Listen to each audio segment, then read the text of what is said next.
बिस्मिल्लाहिर्रहमानिर्रहीम। फराह गोगी का नाम तो आपने सुना होगा जी, मेरे ख्याल में इंट्रोडक्शन कराने की ज़रूरत नहीं है। मैं कुछ चीज़ें आपके सामने रखना चाहता हूँ, कुछ रियलिटी चेक आपके सामने मैं रखना चाहता हूँ। और वो रियलिटी चेक ये है कि फराह गोगी के जो ससुर हैं उनका नाम है इकबाल गुज्जर साहब। वो साबिक एमपीए हैं और मुस्लिम लीग नून से उनका ताल्लुक़ है, और मुस्लिम लीग नून की सीट पे वो इलेक्शन लड़े थे और एमपीए बने थे।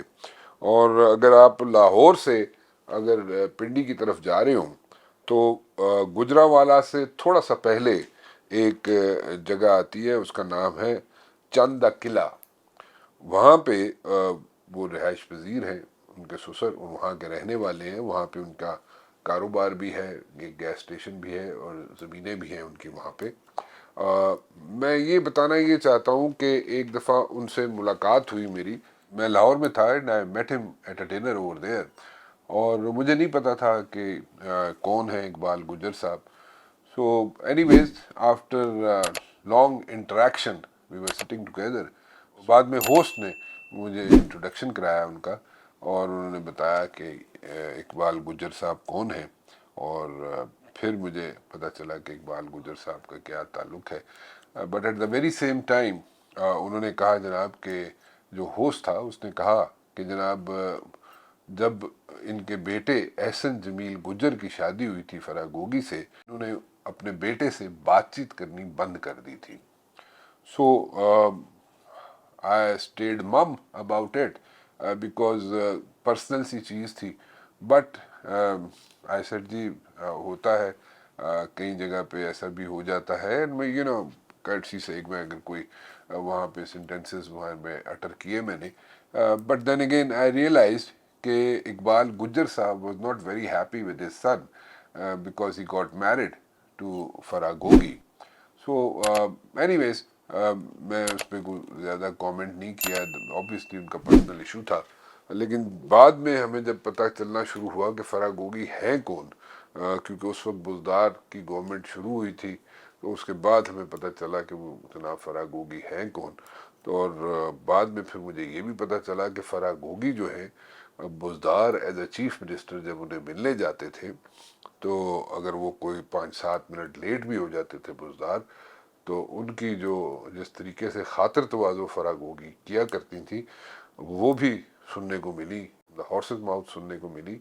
और बुजदार की जिस तरीके से इज़्ज़त अफजाई होती थी फराह गोगी से, वो मैं यहाँ पे बयान करना ज़रा मुश्किल हो जाएगा, क्योंकि वो अल्फाज मेरे ख्याल में मेरे पास नहीं होंगे कि जिसमें मैं बता सकूं कि उसकी कैसे इज़्ज़त अफजाई होती थी। बुजदार की as a sitting chief minister Farah Gogi उसकी कैसे इज़्ज़त किया करती थी और किस तरह खातिर तवाज़ो किया करती थी और किन अल्फाज से बुलाया करती थी अगर वो 5 से 7 मिनट लेट हो जाता था। तो खैर एनीवे, ये तो एक बैकग्राउंड था, मैंने कहा आप लोगों के साथ शेयर कर लूँ। और इकबाल गुज्जर साहब, I found him to be a very nice person, very learned man, very nice person, very humble, down to earth. और मुझे उनसे मिल के खुशी हुई थी। और आई वुड से कि आई स्टिल रिस्पेक्ट हिम। और लेकिन वो जो होस्ट थे मेरे, उन्होंने कहा जी कि मैंने बड़ी कोशिशें की हैं कि इनके बेटे मेरे पास आते हैं एहसान गुज्जर, और वो मुझे बार बार कहते हैं कि जनाब मेरी वालिद साहब के नाल सुलह करा दो। तो वो उनके साथ जनाब सुलह सफाई करने के लिए तैयार थे। पता नहीं बाद में उनकी सुलह सफाई हुई नहीं हुई। बट देन अगेन ये सारी ऐसी चीज़ें थी जो मेरे होस्ट ने मेरे साथ शेयर की और उनके सामने शेयर की। इकबाल गुज्जर साहब के सामने शेयर की सारी चीज़ें। आज हमें पता चलना शुरू हो गया है कि जनाब शायद फराह गोगी जो हैं वो कोई वादा माफ गवाह बनने जा रही हैं। और फराह गोगी जो है वो इमरान खान के खिलाफ गवाही देने के लिए तैयार है, या उनकी जो वाइफ है इमरान खान की उसके खिलाफ गवाही देने जा रही हैं। और she is in touch with the law enforcement agency guys. But at the very same time उनके जो बेटे हैं Ehsan Jamil Gujjar, he is denying all these things कि उनके उनके साथ किसी का ताल्लुक है, राब्ते में है कोई लॉ इन्फोर्समेंट एजेंसीज उनके साथ या उनकी बेगम के साथ, फराह गोगी के साथ, या वो वादा माफ गवाह बनने जा रहे हैं। बट देन अगेन एक सीज़न चला हुआ है और इस सीज़न में कई वादा माफकुआ सामने आ सकते हैं, और क्योंकि आइंदा आने वाले दिन जो हैं कोई इतने ख़ास अच्छे नहीं नज़र आते पीटीआई के चेयरमैन के लिए, इमरान खान के लिए, क्योंकि उनके लिए टफ़ टाइम है और बहुत टफ़ टाइम उनको मिलने वाला है। मैं बार बार कहता हूँ इस चीज़ को। हमारे मुल्क की जो पॉलिटिक्स है वो बड़ी ट्रिकी है, और जैसे कि मैं हमेशा कहता हूँ कि बड़ी फ्लूइड पॉलिटिक्स होती है यहाँ पे, और डे टू डे पॉलिटिक्स अगर मैं कहूँ तो गलत नहीं होगा। और यहाँ पे times change, things change, scenarios change, और एक वक्त था आज से कुछ साल पहले यही कहा जाता था कि शायद नवाज शरीफ की सियासत ख़त्म हो गई है, लेकिन आज वही नवाज शरीफ बाउंस बैक करके वापस आए हैं पॉलिटिक्स के अंदर। So things happen, but then again this is how politics is, specially in Pakistan ji. अब एक और बात बहुत अहम है जो मैं आपके साथ शेयर करना चाहता हूँ, वो है जनाब के केयर टेकर प्राइम मिनिस्टर।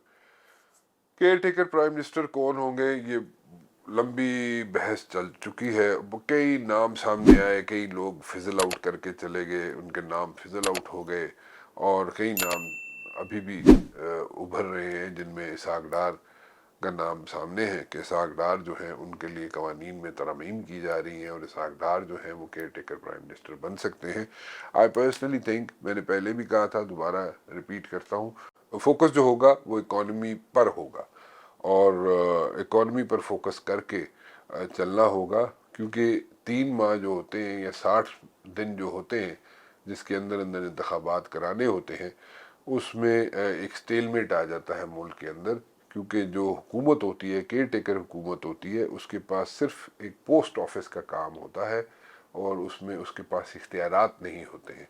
तो अगर इख्तियारात केयर टेकर हुकूमत को मिल जाएंगे तो दैट मीन्स कि वो जो स्टेलमेट है, जो रुकावटें हैं कि यहाँ पे मुल्क जो है काम रुक जाएगा मुल्क के अंदर, वो ख़त्म हो सकती हैं।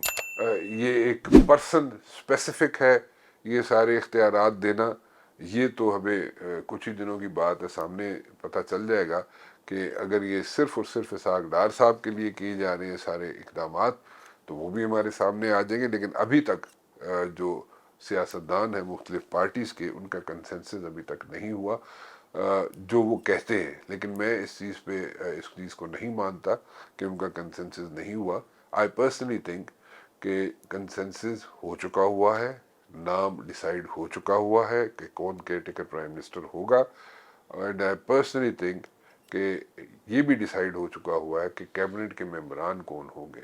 सो मुझे मेरी अपनी गट फीलिंग है ये, एंड मेरा एक्सपीरियंस ये कहता है कि सारी चीज़ें डिसाइड हो चुकी हुई हैं। It's just like mere deceptions which are going on. Anyways, जो भी फैसले होते हैं, जो भी इख्तियारात मिलते हैं केयर टेकर प्राइम मिनिस्टर को, that is yet to be scene.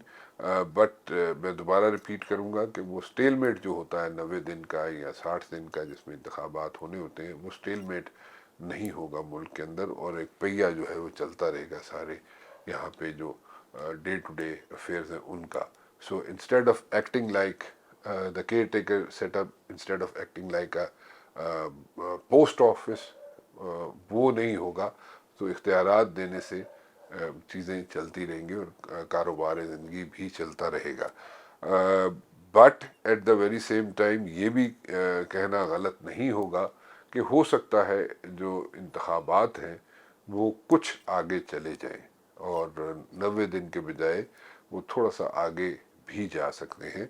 और अगर आगे जाते हैं तो हुकूमत जो भी होगी केयर टेकर, उसके पास इख्तियारात होंगे, कारोबार ज़िंदगी चलाते रहेंगे और मुल्क चलता रहेगा।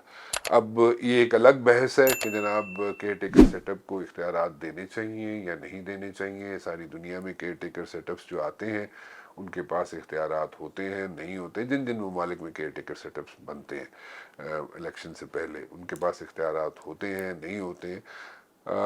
वो एक अलग सिनेरियो होगा, वो एक अलग डिबेट होगी जिस पे गुफ्तगू की जा सकती है।